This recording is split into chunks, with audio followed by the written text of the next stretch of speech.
What if we could study people from the time that they were teenagers all the way into old age to see what really keeps people happy and healthy? For 75 years, we've tracked the lives of 724 men. About 60 of our original 724 men are still alive, still participating in the study, most of them in their 90s.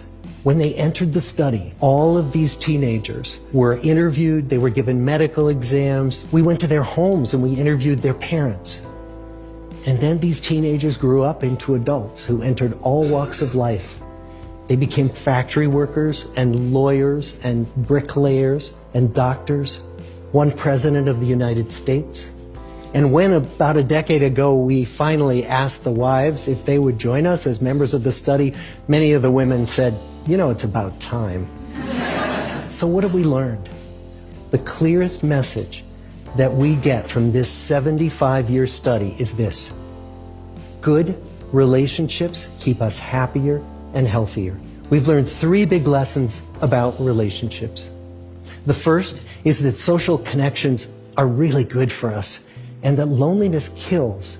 It turns out that people who are more socially connected to family, to friends, to community are happier, they're physically healthier, and they live longer than people who are less well connected. And the sad fact is that at any given time, more than 1 in 5 Americans will report that they're lonely. And we know that you can be lonely in a crowd and you can be lonely in a marriage. So the second big lesson that we learned is that it's not just the number of friends you have, and it's not whether or not you're in a committed relationship, but it's the quality of your close relationships that matters. It turns out that living in the midst of conflict is really bad for our health. High conflict marriages, for example, without much affection, turn out to be very bad for our health, perhaps worse than getting divorced. And living in the midst of good, warm relationships is protective. And the third big lesson that we learn is that good relationships don't just protect our bodies, they protect our brains.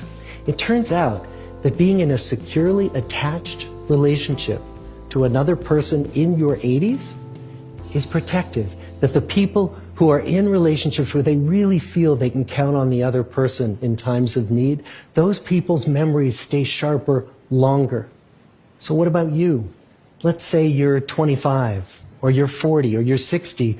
What might leaning into relationships even look like?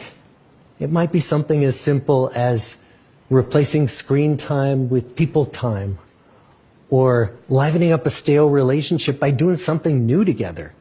Long walks or date nights, or reaching out to that family member who you haven't spoken to in years. The good life is built with good relationships.